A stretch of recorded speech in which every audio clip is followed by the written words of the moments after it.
L'article 23 de notre Constitution précise que chacun a le droit de mener une vie conforme à la dignité humaine.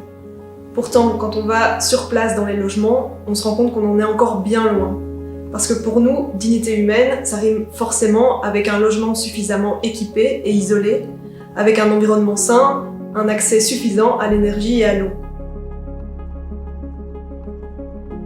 Pourtant, on sait qu'en Belgique, 20% des ménages éprouvent des difficultés d'accès à l'énergie et 15% des difficultés d'accès à l'eau.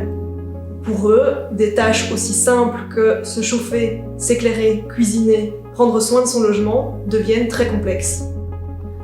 On sait aussi, en Belgique, que 13% des émissions de gaz à effet de serre sont attribuables au chauffage du bâti résidentiel.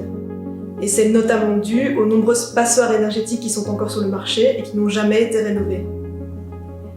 Et concernant la qualité de l'air, une récente étude a montré que Bruxelles et Anvers étaient dans le top 10 des villes européennes avec le taux de mortalité lié au dioxyde d'azote le plus élevé.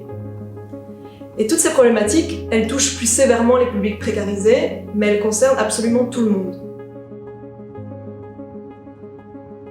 Sur la table des décideurs aujourd'hui, ce sont les questions de transition énergétique.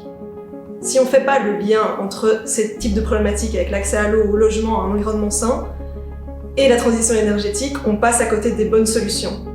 Ce sont toutes des problématiques collectives qui réclament des réponses collectives mais surtout solidaires.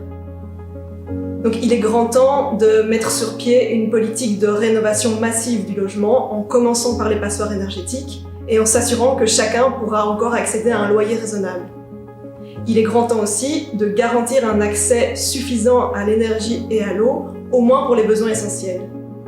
Mais surtout, ce qu'on voudrait, c'est que le citoyen puisse reprendre une place dans le débat autour de ces questions. Le débat, il est trop souvent délaissé par les acteurs publics ou monopolisé par des acteurs privés sous couvert d'une complexité technique. Et pourtant, la question de la qualité de l'air qu'on respire toutes et tous, de la gestion de l'énergie qu'on est tous obligés de consommer, ce sont des questions qui sont accessibles à chacun.